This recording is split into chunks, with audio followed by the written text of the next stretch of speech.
Hi, everyone. I'm Laura Adams, author of the award-winning book, Money Girls, Smart Moves to Grow Rich, available in paperback at your favorite bookseller. This is the second episode in a two-part series inspired by a question from an anonymous Money Girl podcast listener. He or she asks, I plan to go to college and then to a 2-year graduate program. What are the different types of student loans and aid that I can apply for? Plus, what tips do you have to make education debt easier to bear? Getting a college education can be difficult, especially when you don't have enough income or savings to pay for it. In Part 1, I discuss the main types of student financial aid that come from the federal government. In this final episode, we'll cover 5 non-federal aid options, plus tips for managing student loan debt. The types of federal student aid that I covered in Part 1 include grants, work-study programs, and loans.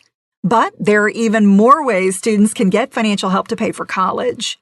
These include 5 main sources of non-federal student aid. They include state government aid, school aid, scholarships, private loans, and peer-to-peer loans. We'll cover each of these. So the first is state government financial aid. This is available from just about every state's education department.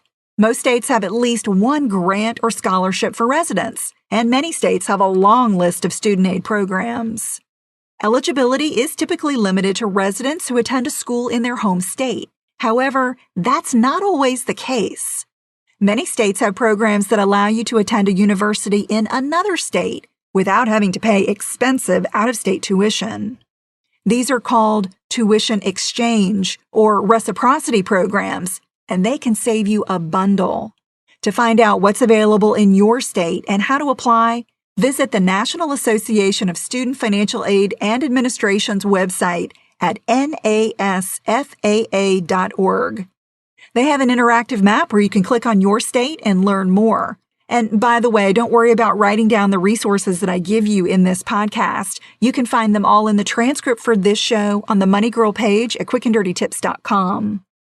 The second type of aid is school financial aid. This may be available from the colleges, universities, or vocational schools that you're interested in attending. You might recall from Part 1 of this series that schools use the information from your FAFSA application to determine your eligibility for federal grants, work-study, or loans. The administrators in the financial aid office of your school should become your new best friends. Financial aid officers have a lot of experience, and it's their job to help you succeed using appropriate financial resources. Ask aid administrators questions like, what types of financial aid am I eligible for? How much financial aid could I receive? What are the aid application deadlines? And when should I expect to receive aid?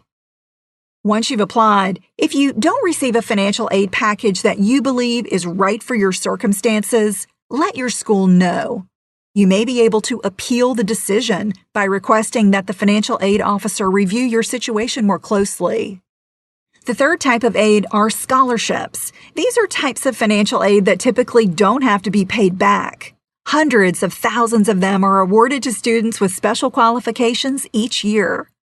But don't assume that you have to be a straight-A student to qualify.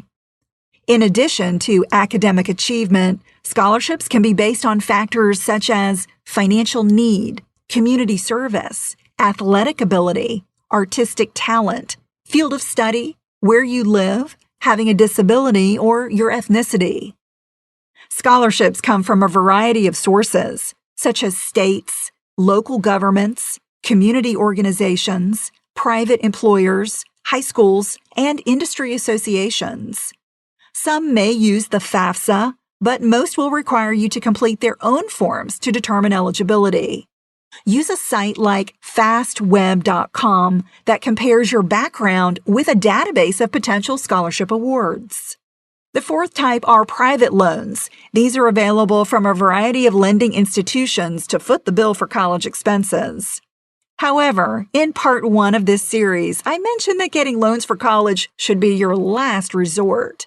If you must take an education loan, my best advice is to always borrow from the federal government first.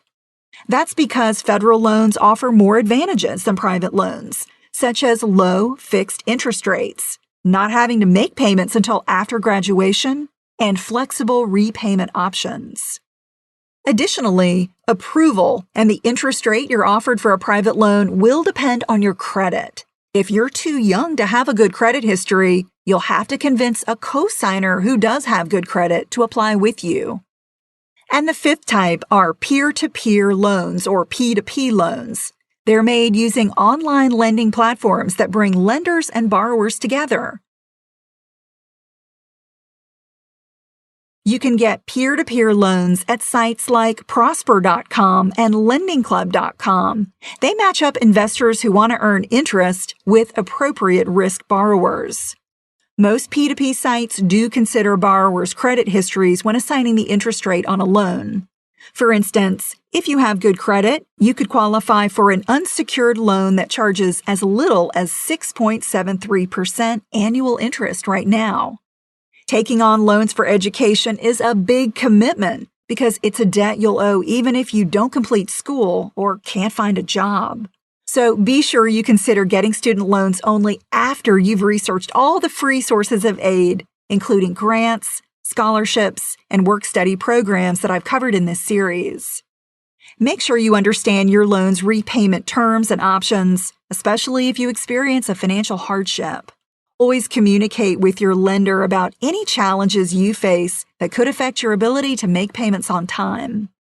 If you're not sure who services your federal student loan or grant, use the National Student Loan Data System. It's a database at nslds.ed.gov, or contact your school for more information. And a final quick and dirty tip is to take advantage of tax breaks for education debt, which can reduce the net cost. If you haven't already signed up for the free Money Girl newsletter or connected on social media, what are you waiting for?